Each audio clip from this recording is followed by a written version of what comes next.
এই হানাফি সম্প্রদায়ের আকীদার গ্রন্থ, আমার ঘরে যেই শারহুল আকীদা তাহাউইয়া গ্রন্থ আছে, এটার 288 পৃষ্ঠার মধ্যে আছে এই বাহাসের কথা। জাহমিয়া সম্প্রদায়ের সাথে ইমাম আবু হানিফা রাহমাতুল্লাহ আলাইহিকে জিজ্ঞেস করা হয়েছিল, ফতোয়া জিজ্ঞেস করা হয়েছে। জিজ্ঞেসকারীর নাম হলো আবু মুতি আল বালখি, ইমাম আবু হানিফা রাহমাতুল্লাহ আলাইহির ছাত্র। তিনি জিজ্ঞেস করছেন, মান ক্বালা লা আদরি আরাব্বি ফিস সামাই আম ফিল আরদ, যে ব্যক্তি এরকম কথা বলে আমার রব তো আছে, আল্লাহ তো আছে ঠিকই, কিন্তু আল্লাহ আসমানে না জমিনে আমি ফিক্সড করে বলতে পারবো না, নির্দিষ্ট করে বলতে পারবো না। ইমাম আবু হানিফা, আপনি বলেন তো এই লোকটার ব্যাপারে ফতোয়া কি হবে আপনার? বলছে হুয়া কাফিরুম বিল্লাহ। ইমাম আবু হানিফা রাহমাতুল্লাহ আলাইহি দ্ব্যর্থহীন ভাবে বলেছেন এই ব্যক্তি কাফির, আল্লাহর সাথে কুফরিকারী ব্যক্তি। লিআন্নাহু আনকারা আন ইয়াকুনা আলাল আরশ, কারণ সে বলছে আল্লাহ আছে জানি, কিন্তু আল্লাহ আসমানে না জমিনে এটা আমি ফিক্সড করে বলতে পারবো না। কেন বলতে পারবে না? ও যদি মুমিন হয় ওর আকীদা কোরআন ভিত্তিক হতে হবে। আল্লাহ কোরআনে বলছেন না আর রহমান আলাল আরশি ইস্তাওয়া, এই ব্যক্তি কাফের এই জন্য যে সূরা তাহার 5 নম্বর আয়াতে আল্লাহ নিজের অবস্থান সম্পর্কে ক্লিয়ার কাট যে বলেছেন, এই আয়াত সে অস্বীকারী, এই জন্য সে কাফের। এবার দ্বিতীয় পর্যায়ে প্রশ্ন করা হলো ইমাম আবু হানিফা রাহমাতুল্লাহ আলাইহি। কি প্রশ্ন? তিনি বলছেন, মান ক্বালা রব্বি আলাল আরশি লা আদরি আল আরশু ফিস সামাই আম ফিল আরদ। বলছে হ্যাঁ আমি বিশ্বাস করি আল্লাহ আরশের উপরেই, কিন্তু আরশটা আসমানে না জমিনে তা আমি বলতে পারতেছি না। আরশ তো এক সময় জমিনে ছিল, তাই না? পানির উপরে ছিল। সে ব্যক্তি দ্বিতীয় পর্যায়ে প্রশ্ন করছে কি, যে আল্লাহ আরশেই বিশ্বাস করি, আল্লাহ আছে বিশ্বাস করি, আবার আল্লাহ আরশে আছে এটাও বিশ্বাস করি, কিন্তু আরশটা আসমানে না জমিনে এটা বিশ্বাস করি না। ইমাম আবু হানিফা, আপনি বলেন এই লোক সম্পর্কে আপনার ফতোয়া কি? ইমাম আবু হানিফা রাহমাতুল্লাহ আলাইহি এবারও বললেন, হুয়া কাফিরুম বিল্লাহ লিআন্নাহু আনকারা আন ইয়াকুনা ফিস সামা ক্বালা আল্লাহু আযজা ওয়া জাল্লা আমিনতুম মান ফিস সামাই আন ইয়াখসিফা বিকুমুল আরদ। এই ব্যক্তিও এই পর্যায়ে কাফের হয়ে যাবে যে ব্যক্তি আল্লাহকে আরশে বিশ্বাস করে, কিন্তু বলতেছে আরশ কোথায়, আসমানে না জমিনে, এটা আমি বলতে পারছি না। অবশ্যই এই ব্যক্তি কাফের হবে, কেননা সে এই বিশ্বাসের এই কথার মাধ্যমে আল্লাহ আসমানে আছেন এটা অস্বীকার করেছে। আল্লাহ তাবারক ওয়া তাআলা সূরা মুলকের মধ্যে বলছেন, আমিনতুম মান ফিস সামাই আন ইয়াখসিফা বিকুমুল আরদ, তোমরা কি নিরাপদ সেই সত্তা হতে যিনি আসমানে রয়েছেন? কি বোঝা গেল? যিনি আসমানে রয়েছেন।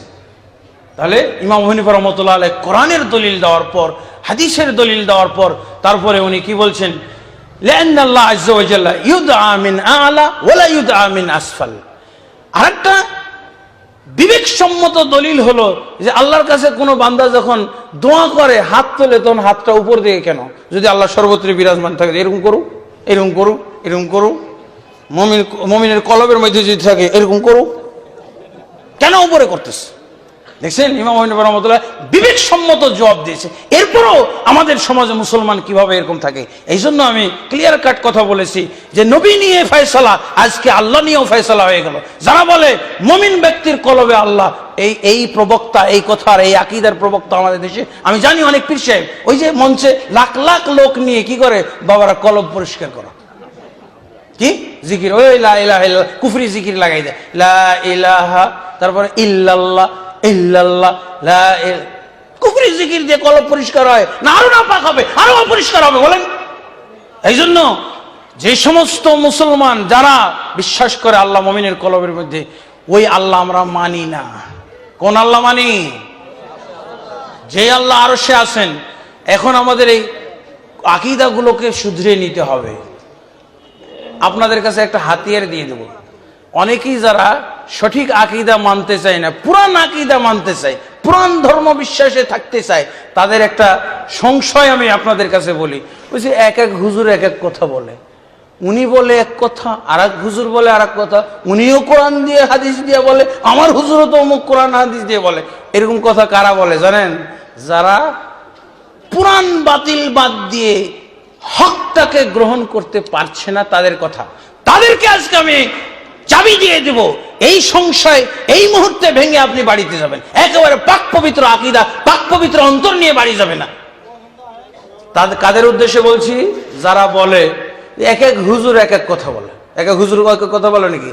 ওই যে এক হুজুর বলছে মমিন কলবের, আল্লাহ মমিনের কলবে থাকে, সর্বত্র বিরাজমান। আর এক হুজুর বলতেছে আল্লাহ আরশে থাকে। দুরকম হলো না?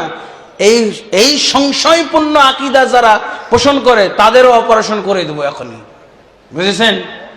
আলহামদুলিল্লাহ, আপনারা এখন এই সংশয় থেকে মুক্ত হবেন ইনশাআল্লাহ। আচ্ছা আপনি বলেন তো, মমিনের কলবে যদি আল্লাহ থাকে আর আল্লাহ যদি সর্বত্র বিরাজমান থাকে, তো মুহাম্মদ সাল্লাল্লাহু আলাইহি ওয়াসাল্লাম মমিন ছিল কি ছিল না?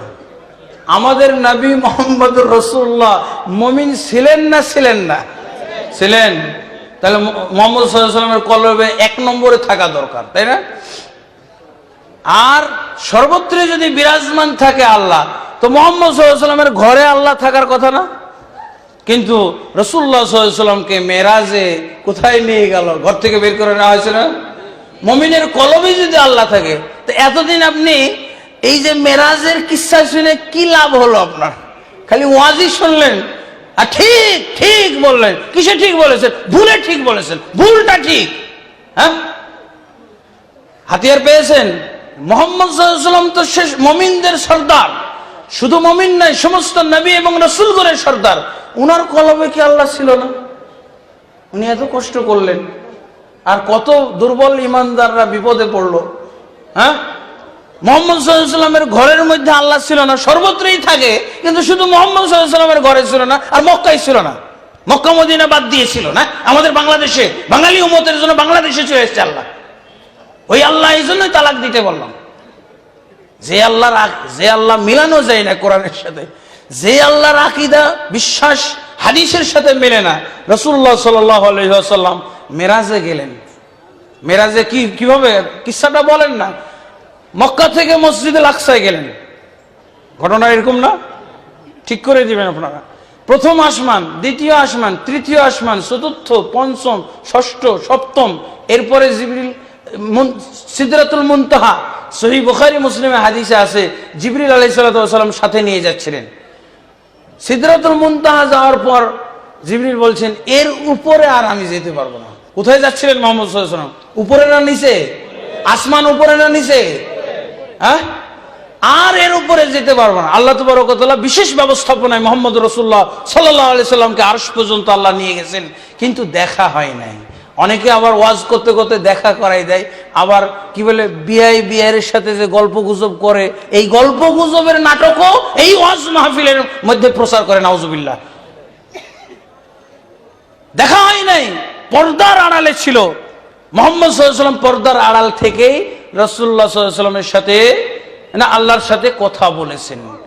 আয়েশা রাদিয়াল্লাহু আনহা বলছেন, দুই রকম হাদিস আছে। মান হাদাসাকুম আন্না রাসূলুল্লাহ সাল্লাল্লাহু আলাইহি ওয়াসাল্লাম রাআ রাব্বাহু ফাকাদ কাযাব।